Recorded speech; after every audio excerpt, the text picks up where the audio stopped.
Yes, expense on issue of debentures എന്ന് പറഞ്ഞാൽ some expenses will be incurred on the issue of debenture. അതായത് മക്കളെ, നമ്മുടെ കമ്പനിയുടെ ഡിബഞ്ചറിലെ കടപ്പത്രങ്ങൾ കമ്പനി പബ്ലിക്കിലോട്ട് വിൽക്കില്ലേ, ഇഷ്യൂ ചെയ്യില്ലേ. അപ്പോൾ കമ്പനിക്ക് ചില എക്സ്പെൻസുകൾ വരും, ചില ചിലവുകൾ വരും. അതിനെയാണ് expense on issue of debentures പറയാം. The expenses may include duty, അതുപോലെ തന്നെ filing fees, printing, advertising, brokerage. These expenses are debited to expenses on issue of debentures account. അതായത് എക്സ്പെൻസസ് പറഞ്ഞാൽ ഇപ്പോൾ കമ്പനിക്ക് ഡിബഞ്ചർ ഇഷ്യൂ ചെയ്യുമ്പോൾ നമുക്ക് ഡ്യൂട്ടി വരാം, അതുപോലെ തന്നെ ഫയലിംഗ് ഫീസ് വരാം, പ്രിൻറ്റിങ് വരാം, അഡ്വർടൈസിങ് പരസ്യത്തിൻ്റെ ചിലവ്, അപ്പോൾ അങ്ങനെ കുറേ ചിലവ്, ബ്രോക്കർ ഉണ്ടെങ്കിൽ ബ്രോക്കറേജ് വരും അല്ലേ. അപ്പോൾ ഇങ്ങനെ കുറേ ചിലവുകൾ നമുക്ക് ഉണ്ടാവും കമ്പനിക്ക്. മനസ്സിലായില്ലേ? ഈ എക്സ്പെൻസൊക്കെ കമ്പനി എന്താ ചെയ്യാമെന്നറിയോ? ഈ എക്സ്പെൻസൊക്കെ ഏത് അക്കൗണ്ടിൽ ഡെബിറ്റ് ചെയ്യും? ഏത് അക്കൗണ്ടിൽ ഡെബിറ്റ് ചെയ്യുക? Expenses on issue of debentures എന്ന് പറയുന്ന അക്കൗണ്ടിൽ ഡെബിറ്റ് ചെയ്യും. എന്നിട്ട് പ്രോഫിറ്റ് ആൻഡ് ലോസ് അക്കൗണ്ടിൽ അത് റിട്ടേൺ ഓഫ് ചെയ്യും, എഴുതി തള്ളും. ഇതാണ് അതിൻ്റെ ട്രീറ്റ്മെൻറ്റ്. ജസ്റ്റ് തിയറി പഠിച്ചു വയ്ക്കുക, 2 മാർക്കിന് ചോദിക്കാം. അപ്പോൾ what is expenses on issue of debentures പറഞ്ഞാൽ ക്ലിയർ ആയോ എല്ലാവർക്കും? ക്ലിയർ അല്ലേ? ഇനി നമ്മൾ കഴിഞ്ഞ ക്ലാസ്സിൽ നമ്മൾ പഠിച്ചത് ഡിബഞ്ചർ ഇഷ്യൂ ചെയ്യുന്ന കേസ് പഠിച്ചു അല്ലേ. ഡിബഞ്ചർ നമ്മൾ ക്യാഷിന് വേണ്ടി ഇഷ്യൂ ചെയ്യുന്ന കേസ് പഠിച്ചു. ഇനി ക്യാഷ് അല്ലാതെ ഇപ്പോൾ നമ്മൾ ഡിബഞ്ചർ വിൽക്കുമ്പോൾ, അല്ലെങ്കിൽ നമുക്കൊരു കമ്പനിക്ക് ഒരു അസറ്റ് വാങ്ങണം മക്കളെ. അതായത് കമ്പനിക്ക് വല്ല ബിൽഡിങ്ങോ അല്ലെങ്കിൽ വല്ല ലാൻഡൊക്കെ വാങ്ങണം. അപ്പോൾ കമ്പനി അസറ്റ് വാങ്ങാൻ പോവുകയാണേ. അസറ്റ് വാങ്ങിക്കഴിഞ്ഞപ്പോൾ കമ്പനിയുടെ കയ്യിൽ എന്തില്ല കൊടുക്കാൻ? പൈസ ഇല്ല. എന്തില്ല? ക്യാഷ് ഇല്ല. അപ്പം അതിന് പകരം വേണമെങ്കിൽ എന്ത് ചെയ്യാം? കടപ്പത്രം കൊടുക്കാമല്ലോ. ഉറപ്പില്ലേ? നമുക്ക് കടം മേടിച്ച പോലെയല്ല, അപ്പോൾ കടപ്പത്രം കൊടുത്തൂടെ അവർക്ക്, പിന്നെ പലിശ കൊടുത്തോണ്ടിരുന്നാൽ മതിയല്ലോ. അപ്പോൾ ഇത്ര നാൾ കഴിയുമ്പോൾ അവർക്ക് ആ പൈസ കൊടുത്തിട്ട് തിരിച്ചു മേടിക്കാമല്ലോ. മനസ്സിലായോ? ക്ലിയർ അല്ലേ? അപ്പോൾ നമുക്ക് വേണമെങ്കിൽ എന്ത് ചെയ്യാം? അതിന് പകരമായിട്ട് നമുക്ക് ഡിബഞ്ചർ ഇഷ്യൂ ചെയ്യാം. ഓക്കെ അല്ലേ? അപ്പോൾ കൊടുക്കാനുള്ള പൈസയ്ക്ക് തുല്യമായിട്ട് നമുക്ക് വേണമെങ്കിൽ എന്ത് ചെയ്യാം? ഡിബഞ്ചർ കൊടുക്കാം. അതാണ് issue of debentures for consideration other than cash. കണ്ടോ? ക്യാഷ് അല്ലാതെ വേറെ ഏതെങ്കിലും കൺസിഡറേഷന് വേണ്ടിയിട്ട്, വേറെ ഏതെങ്കിലും പേയ്മെൻറ്റ് കൊടുക്കാൻ വേണ്ടിയിട്ട് നമുക്ക് എന്ത് ഇഷ്യൂ ചെയ്യാം? ഡിബഞ്ചർ ഇഷ്യൂ ചെയ്യാം. ക്ലിയർ ആയോ? കത്തിയോ കേസ് മനസ്സിലായോ? ഓക്കെ, അതിലെന്താ പറയണത് നമുക്ക് നോക്കാം. When a company purchases some asset or a running business. കണ്ടോ? ഒരു ബിസിനസ് റൺ ചെയ്യാനോ അല്ലെങ്കിൽ ചില അസറ്റുകൾ വാങ്ങാനോ കമ്പനി വേണമെങ്കിൽ വാങ്ങാം. It may issue fully paid debentures instead of paying cash. കണ്ടോ? അപ്പോൾ ക്യാഷ് കൊടുക്കുന്നതിന് പകരം നമുക്ക് വേണമെങ്കിൽ എന്ത് ചെയ്യാന്ന് പറഞ്ഞേക്കണേ? ഇവിടെ എന്ത് ചെയ്യാന്ന് പറയണേ? എന്ത് കൊടുക്കാം? വേറെ എന്തെങ്കിലും എന്ത് കൊടുക്കാം? ഡിബഞ്ചർ കൊടുക്കാം. ക്ലിയർ അല്ലേ? അപ്പൊ അസറ്റ് വാങ്ങാൻ സമയത്ത് കമ്പനിയുടെ കയ്യിൽ ക്യാഷ് ഇല്ലെങ്കിൽ ക്യാഷ് കൊടുക്കുന്നതിന് പകരം കമ്പനിക്ക് എന്ത് കൊടുക്കാം? ഡിബഞ്ചർ കൊടുക്കാം.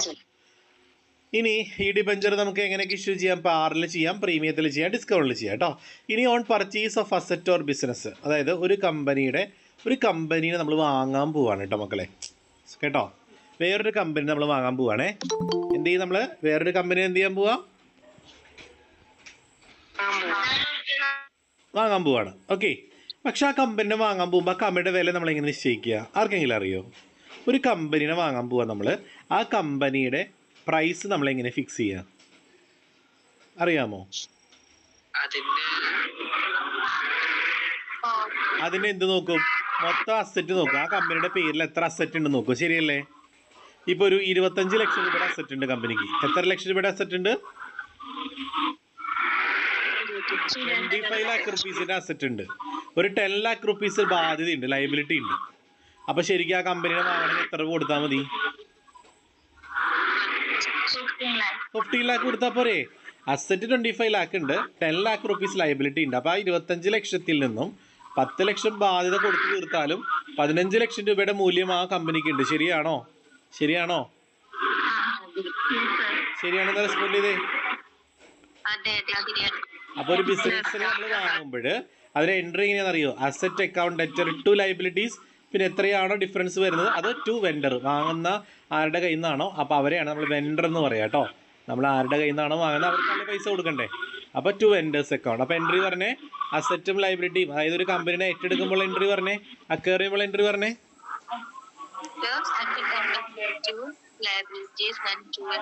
Assets account debtor to liabilities to vendors account കേട്ടോ. ഒന്ന് ഓർത്ത് വെക്കുക. അപ്പോൾ നമ്മൾ കമ്പനീനെ മേടിച്ചിട്ടോ മക്കളെ, കമ്പനീനെ മേടിച്ചേ, ഇത് നമുക്ക് പൈസ കൊടുക്കണ്ടേ? ഓണറിന് പൈസ കൊടുക്കണ്ടേ? കൊടുക്കണം. പക്ഷേ കമ്പനിയുടെ കയ്യിൽ ക്യാഷ് ഇല്ല. അപ്പോൾ കമ്പനി എന്ത് കൊടുക്കും? ഡിബഞ്ചർ കൊടുക്കും.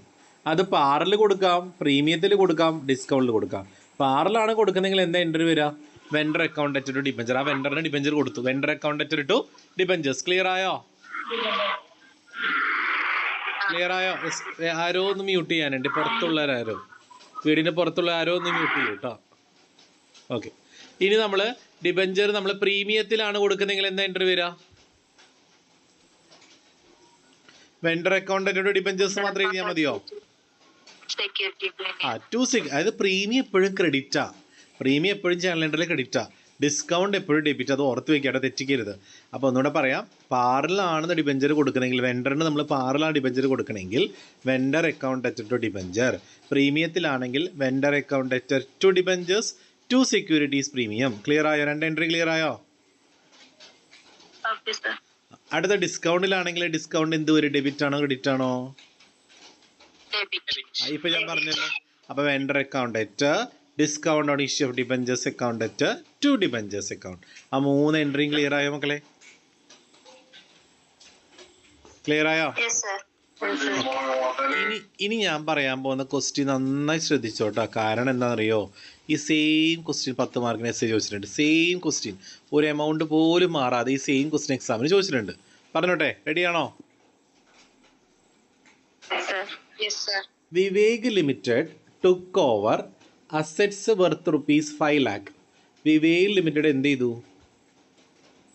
അസറ്റ് ഏറ്റെടുത്തു. എത്ര രൂപയുടെ അസറ്റ് ഏറ്റെടുത്തേ? 5 ലക്ഷം രൂപയുടെ അസറ്റ് ഉണ്ട്. And liabilities of ₹1,34,000 of Mithun traders അല്ലേ? അതായത് മിഥുൻ ട്രേഡേഴ്സ് എന്ന് പറയുന്ന കമ്പനിയുടെ കയ്യിൽ നിന്നും ആ കമ്പനി നമ്മൾ ഏറ്റെടുക്കാൻ പോവാണ്. അപ്പോൾ ആ കമ്പനിക്ക് എത്ര അസറ്റ് ഉണ്ട് മക്കൾ? എത്ര ആസ്തി ഉണ്ട്? 5 ലക്ഷം. എത്ര ബാധ്യതയുണ്ട്? 1,34,000. ഓക്കെ, അപ്പോൾ ശരിക്കും പറഞ്ഞാൽ പർച്ചേസ് കൺസിഡറേഷൻ എത്രയാണ് വരിക? അസറ്റിന് ലയബിലിറ്റി കുറച്ച് നമുക്ക് പർച്ചേസ് കൺസിഡറേഷൻ കിട്ടൂലേ? അപ്പോൾ 5 ലക്ഷത്തിൽ നിന്ന് 1,34,000 കുറച്ച് നിങ്ങൾ കാൽക്കുലേറ്ററിൽ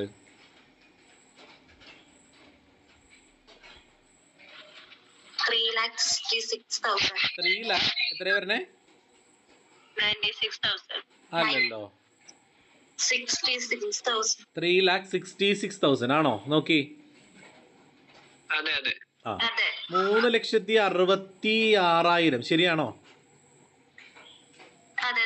ആ, പക്ഷേ ഇവിടെ നമ്മൾ ആ കമ്പനിനെ വാങ്ങാൻ നേരത്തെ എത്ര രൂപ കൊടുത്താ വാങ്ങിയത്? പർച്ചേസ് കൺസിഡറേഷൻ പറഞ്ഞാൽ വാങ്ങിയ വില നടത്താം കേട്ടോ. 3,96,000. അപ്പൊ എത്ര രൂപ കൂടുതൽ കൊടുത്തു? 30,000 രൂപ കൂടുതൽ കൊടുത്തു. ഒരു കമ്പനിയുടെ ഒറിജിനൽ വിലയിനേക്കാൾ കൂടുതൽ പൈസ കൊടുത്ത് ആ കമ്പനീനെ വാങ്ങുകയാണെങ്കിൽ അതിനർത്ഥം ആ കമ്പനിക്ക് നല്ല സൽപ്പേരുള്ള കമ്പനിയാണ്, നല്ല പേരുള്ള കമ്പനിയാണ്. മനസ്സിലായോ? അതിൻ്റെ മൂല്യമാണ് ഈ 30,000 എക്സ്ട്രാ കൊടുത്തത്. അപ്പോൾ ആ സൽപ്പേരിൻ്റെ വേറൊരു പേര് പറഞ്ഞേ, നമ്മൾ അക്കൗണ്ടൻസിയിൽ യൂസ് ചെയ്യുന്ന പേര് പറഞ്ഞേ, ഗുഡ്വിൽ. അപ്പം അങ്ങനെ എക്സ്ട്രാ പൈസ കൊടുത്ത് വാങ്ങുകയാണെങ്കിൽ നമുക്ക് അതിനെ എന്ത് വിളിക്കാം? ഗുഡ്വിൽ എന്ന് പറയാം.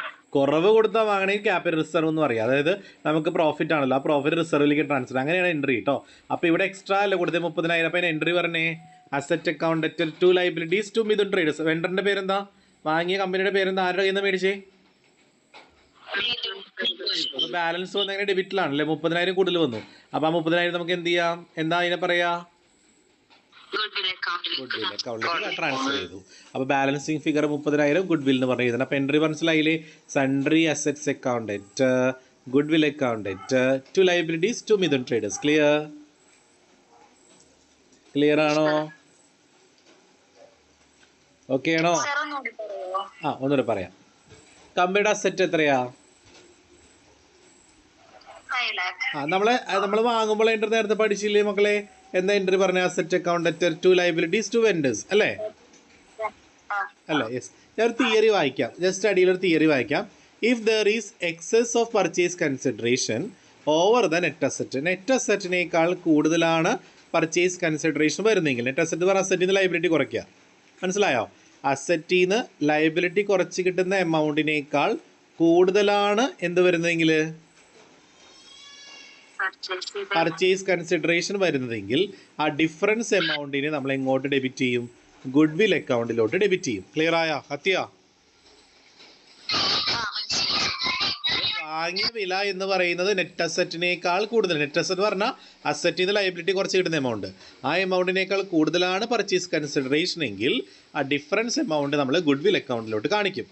ഓൺ ദ അതർ ഹാൻഡ് അല്ലെങ്കിലോ, if the net asset exceed the purchase consideration, ഇനി പർച്ചേസ് കൺസിഡറേഷനേക്കാൾ കൂടുതലാണ് നെറ്റ് അസറ്റ് എങ്കിലോ ഡിഫറൻസ് എമൗണ്ട് നമ്മൾ എങ്ങോട്ടാണ് ക്രെഡിറ്റ് ചെയ്യുക? ക്രെഡിറ്റ് ആണ് ചെയ്യുക. എന്താ ചെയ്യുക? എങ്ങോട്ട് ക്രെഡിറ്റ് ചെയ്യും? ടു ക്യാപിറ്റൽ റിസർവ് എന്ന് വരിക.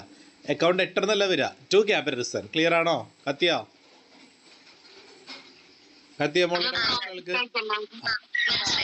അസറ്റ് ഡെബിറ്റ് ചെയ്യണം, ലൈബ്രറിനെ ക്രെഡിറ്റ് ചെയ്യണം, പിന്നെ വെൻഡർ ആരുടെ കയ്യിൽ നിന്നാണ് വാങ്ങിയ അയാളുടെ പേര് എഴുതുക. അപ്പോൾ ഇവിടുത്തെ നമ്മുടെ അസറ്റ് എത്രയാ? അസറ്റ് എത്രയാ ക്വസ്റ്റ്യനിലെ? അസറ്റ് എത്രയാ? 5 lakh. അപ്പോൾ അക്കൗണ്ട് എത്ര എന്ന് പറഞ്ഞാൽ 5 lakh കാണിച്ചു. ടു ലയബിലിറ്റി, ലയബിലിറ്റി എത്രയാ?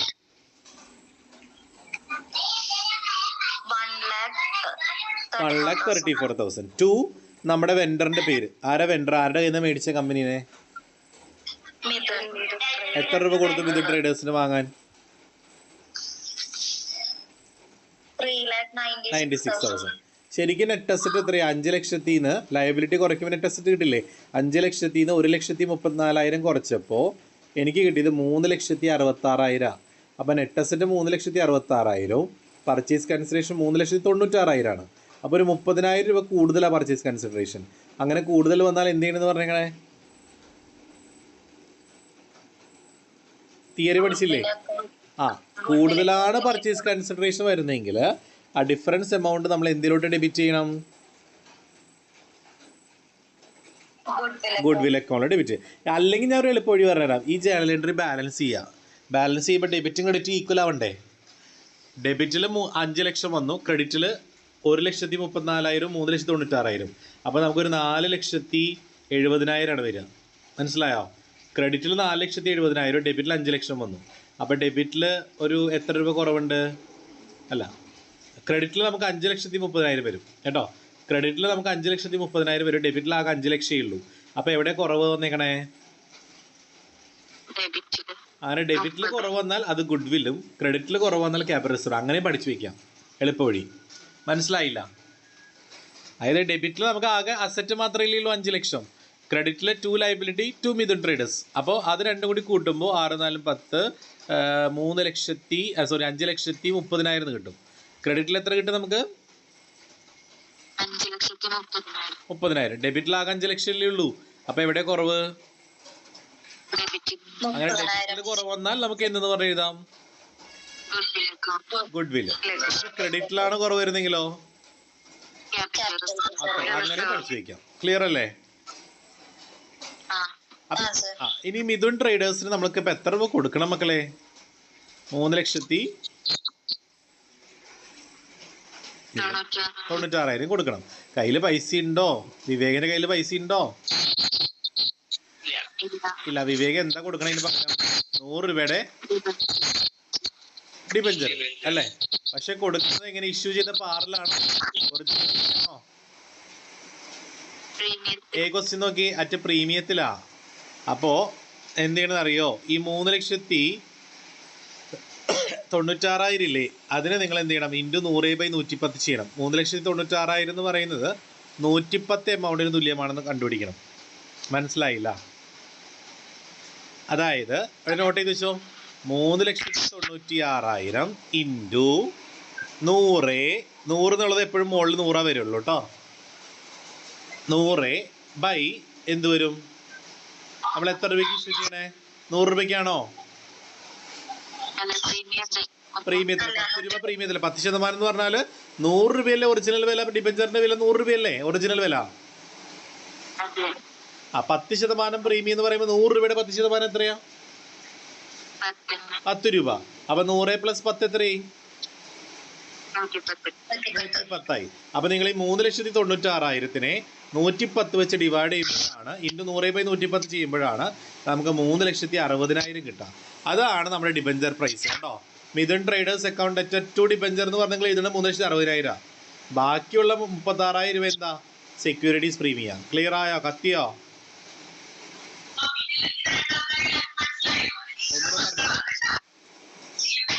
പ്രീമിയത്തിൽ കൊടുക്കുമ്പോൾ എൻട്രി അറിയാലോ, അതെന്ന് പറഞ്ഞേ. പ്രീമിയത്തിൽ കൊടുക്കുമ്പോൾ എൻട്രി പറഞ്ഞേ. വെണ്ടർ അക്കൗണ്ട് ലെറ്റർ ടു പറഞ്ഞേ.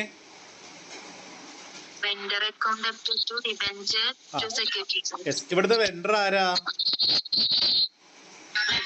മിഥുൻ. അപ്പൊ എൻട്രി പറഞ്ഞേ. Mithun traders account letter to securities premium. Clear ആയോ? എൻട്രി ക്ലിയർ ആയോ? എമൗണ്ട് 3,96,000 ആണ്. ഒന്ന് മ്യൂട്ട് ചെയ്യും. 3,96,000 ആണ് മിഥുൻ ട്രേഡേഴ്സിന് കൊടുക്കാനുള്ളത്. 2 ഡിബഞ്ചറിൽ എത്രയാണെന്ന് അറിയണം, 2 സെക്യൂരിറ്റീസ് പ്രീമിയത്തിൽ എത്രയാണെന്ന് അറിയണം അല്ലേ. അപ്പോൾ 2 ഡിബഞ്ചറിൽ അറിയാൻ എളുപ്പവഴി പറഞ്ഞുതരാം. ഈ 3,96,000 ഇല്ലേ, ആ പറയുന്ന എമൗണ്ട് മിഥുന് കൊടുക്കുന്ന എമൗണ്ട് അല്ലേ? അല്ലേ അല്ലേ അപ്പോൾ അതെങ്ങനെ കൊടുക്കണേ? 110 രൂപയ്ക്ക്, അതായത് പ്രീമിയത്തിൽ ഇഷ്യൂ ചെയ്യണേ. അപ്പോൾ അത് തന്നേക്കണ 110ൻ്റെ എമൗണ്ടാണ്. അത് 100 കണ്ടുപിടിക്കണം, ഒറിജിനൽ ഫേസ് വാല്യൂ കാണണം. അപ്പോൾ എങ്ങനെയാണ് ചെയ്യാന്നറിയോ? 3,96,000 ഇൻറ്റു 100/100 എന്നുള്ളത് എപ്പോഴും കോൺസ്റ്റൻറ്റാണ്. കാരണം 100 എന്ന് പറയുന്നത് നമ്മുടെ ഫേസ് വാല്യൂ ഡിബഞ്ചറിൻ്റെ. ക്വസ്റ്റ്യനിൽ പറയല്ലേ 100 ഡിബഞ്ചർ അല്ല 100 രൂപയിലെ ഫേസ് വാല്യൂ. ബൈ എന്ത് വരും? പ്രീമിയം കൂടി ചേർന്ന വാല്യൂ വരും. കാരണം പ്രീമിയത്തിൽ ഇഷ്യൂ ചെയ്തേക്കണേ. അപ്പം 100ൻ്റെ 10% 10 രൂപ. അപ്പം 100 + 10 എത്രയായി? അപ്പം 3,96,000 ഇൻറ്റു 100/110 ചെയ്യുമ്പോൾ നമുക്ക് എന്ത് കിട്ടും? 3,60,000 കിട്ടും. അതാണ് 2 ഡിബഞ്ചർ. ക്ലിയർ? കത്തിയാ? എങ്കിൽ ഞാനൊരു കാര്യം ചോദിക്കട്ടെ. ഈ പ്രീമിയത്തിന് പകരം 10% ഡിസ്കൗണ്ട് ആയിരുന്നുവെങ്കിൽ ഈ 3,96,000 ഇൻറ്റു എങ്ങനെ ചെയ്യാം? 100/, എന്ത് വരും? 90. Very good. കാരണം ഡിസ്കൗണ്ട് 10% ഡിസ്കൗണ്ട് എന്ന് പറഞ്ഞാൽ 10 രൂപ. 100 രൂപയുടെ 10% 10 രൂപ. അപ്പം 100-നേക്കാൾ നമ്മൾ 10 കുറയ്ക്കുക ചെയ്യുക അല്ലേ, ഡിസ്കൗണ്ട് ആയതുകൊണ്ട്. പ്രീമിയം ആകുമ്പോൾ 10 കൂട്ടി, ഡിസ്കൗണ്ട് ആകുമ്പോൾ 10 കുറച്ചു. അപ്പം 90 അല്ലേ അടിയിൽ വരിക അല്ലേ.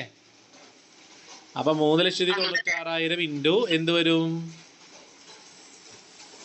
100/90 വരും. കത്തിയാ? അപ്പം നമുക്ക് എന്ത് കിട്ടും? ആൻസർ എമൗണ്ട് കിട്ടും. 2 ഡിബഞ്ചറിലേക്കുള്ള എമൗണ്ട് കിട്ടും. 4,40,000. നിങ്ങൾ കാൽക്കുലേറ്റ് ചെയ്തേ കാൽക്കുലേറ്ററിൽ. 3,96,000 ഇൻറ്റു 100/90 ചെയ്ത് നോക്കി.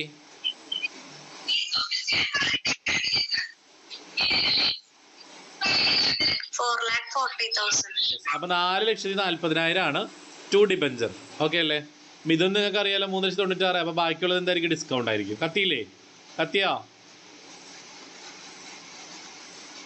ബി ക്വസ്റ്റ്യൻ ക്ലിയർ ആയോ? ഡിസ്കൗണ്ടില് മൈനസ് ചെയ്യാം. അത് മിഥുൻ ട്രേഡേഴ്സിന് കൊടുക്കുന്ന 3,96,000 ആണല്ലോ. അപ്പം മിഥുൻ ട്രേഡേഴ്സിൽ എപ്പോഴും നമുക്ക് കൊടുക്കേണ്ട പർച്ചേസ് കൺസിഡറേഷൻ വരിക. നേരത്തെ നോക്കി പർച്ചേസ് കൺസിഡറേഷൻ തന്നെയല്ലേ വന്നേക്കണേ? 3,96,000 അല്ലേ? യെസ്. മിഥുൻ ട്രേഡേഴ്സിൽ എപ്പോഴും പർച്ചേസ് കൺസിഡറേഷനിലും 2 ഡിബഞ്ചറിൽ എപ്പോഴും നമ്മളിപ്പോൾ ഇക്വേഷൻ വെച്ച് ചെയ്യുന്ന എമൗണ്ടും ആയിരിക്കും. ഓക്കെ അല്ലേ?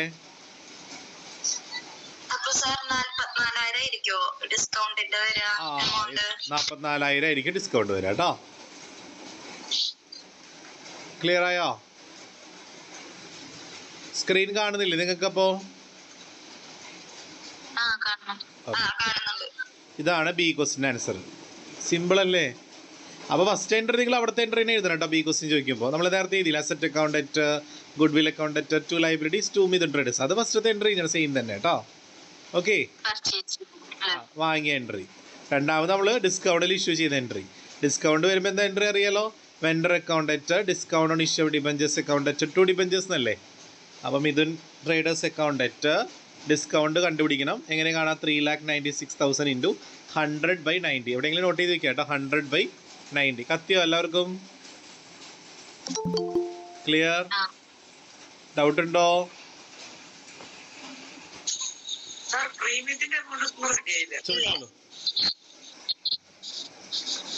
ഡൗട്ട് ഉണ്ടെങ്കിൽ ചോദിച്ചാൽ ആരെങ്കിലും. പ്രീമിയത്തിൽ വരുമ്പോൾ എമൗണ്ട് എങ്ങനെ കാണുന്നത്? 3,96,000 ഇൻറ്റു 100/110 വരും. അടിയിൽ പ്രീമിയം കൂടി ചേർന്ന് എമൗണ്ട് വരും. 110 110 പ്രീമിയം കൂട്ടല്ലേ ചെയ്യാം, 100-നേക്കാൾ കൂട്ടല്ലേ ചെയ്യാം. കത്തിയോ? അപ്പൊ ഡിബഞ്ചറിന്റെ എമൗണ്ട് പിന്നെ ഡിഫറൻസ് എടുത്താൽ മതി, പ്രീമിയം കിട്ടും കേട്ടോ. ഓക്കെ, അപ്പൊ എല്ലാവർക്കും അത് ക്ലിയർ ആയെന്ന് കരുതുന്നു. സിമ്പിൾ അല്ലേ? ഈ ക്വസ്റ്റ്യൻ എക്സാമിന് 10 മാർക്കിന് ചോദിച്ചിട്ടുണ്ട് കേട്ടോ. Very very important question. Okay, എല്ലാവർക്കും ക്ലിയർ ആയില്ലേ? എ ക്വസ്റ്റ്യനും ബി ക്വസ്റ്റ്യനും? റെസ്പോണ്ട് ചെയ്യൂ. Okay okay. ഇനി നമ്മുടെ ആ ഒരു PDF പിന്നെ ഒരു തിയറിയാണ് കിടക്കുന്നത്, issue of debentures as collateral security. ചിലപ്പോൾ 2 മാർക്കിനൊക്കെ തിയറി ആയിട്ട് ചോദിക്കാം. അതായത് when A loan is taken from A bank or A financial institution the company may issue it's debentures as A collateral security. അതായത് നമ്മൾ ബാങ്കിൽ പോയിട്ട് ലോൺ എടുക്കില്ലേ മക്കളെ? ഇപ്പോൾ ഒരു കമ്പനിക്ക് ലോൺ വേണം. അപ്പോൾ കമ്പനിക്ക് വേണമെങ്കിൽ ബാങ്കിൽ പോയിട്ട് എന്തെടുക്കാം? ലോൺ എടുക്കാം. അപ്പോൾ കമ്പനിക്ക് പക്ഷേ ഈട് വെക്കാനൊന്നുമില്ല. അപ്പോൾ വേണമെങ്കിൽ ഈടായിട്ട് കമ്പനിക്ക് എന്ത് വെക്കാമെന്ന് പറയണേ? എന്തായിട്ട് വെക്കാം? എന്ത് വെക്കാം? ഈ ഡിബഞ്ചർ വെക്കാം, കടപ്പത്രം വെക്കാം. പക്ഷെ കടപ്പത്രം മാത്രം വെച്ചത് കൊണ്ട് ലോൺ കിട്ടില്ല കേട്ടോ. ഈ കടപ്പത്രം വേണമെങ്കിൽ നമുക്കൊരു അഡീഷണൽ സെക്യൂരിറ്റി ആയിട്ടോ അല്ലെങ്കിൽ സെക്കൻഡറി സെക്യൂരിറ്റി ആയിട്ട് വെക്കാൻ പറ്റുള്ളൂ. മനസ്സിലായോ? കത്തിയോ? ക്ലിയർ ആയോ? അതായത് ഈ ഡിബഞ്ചർ മാത്രം വെച്ചത് കൊണ്ട് ലോൺ കിട്ടില്ലാന്ന്. മനസ്സിലായോ? നമ്മൾ വല്ല ലാൻഡോ വല്ല ഗോൾഡൊക്കെ വെച്ചിട്ട് അതിന്റെ കൂടെ വേണമെങ്കിൽ നമുക്ക് അഡീഷണൽ ആയിട്ട് കുറച്ച് പൈസക്കൊക്കെ കുറവുണ്ടെങ്കിൽ നമുക്ക് എന്ത് ചെയ്യാം? ഈ ഡിബഞ്ചർ വേണമെങ്കിൽ നമുക്ക് സെക്യൂരിറ്റി ആയിട്ട് വെക്കാം. ക്ലിയർ ആയോ? കത്തിയോ? അപ്പൊ അതിന്റെ തിയറി ഒന്ന് പഠിച്ചു വെക്കുന്നത് നന്നായിരിക്കും കേട്ടോ. യെസ്, നെക്സ്റ്റ് നമുക്ക് റിഡംഷൻ ആണ് പഠിക്കാനായിട്ടുള്ളത്. Redemption of debentures. ഓക്കെ, ഈ റിഡംഷനിൽ ചിലപ്പോൾ എസ്സേ വരും, 10 മാർക്കിന് വരും. ഈ ഒരു ടോപ്പിക് കൂടി നമുക്ക് ഈ ചാപ്റ്ററിലുള്ളൂ കേട്ടോ. നമുക്ക് അടുത്ത ക്ലാസ്സിൽ എടുക്കാം, നാളെ എടുക്കാം കേട്ടോ. ഓക്കെ, അപ്പൊ ആ വിവേകിന്റെ പ്രോബ്ലം മക്കളെ എല്ലാവരും നോട്ട്ബുക്കിൽ ഒരു വട്ടെങ്കിലും ചെയ്യണം, 2 കേസ് കേട്ടോ. അപ്പൊ okay, bye, good night. Thank you, sir. Good night. Okay, thank you, sir.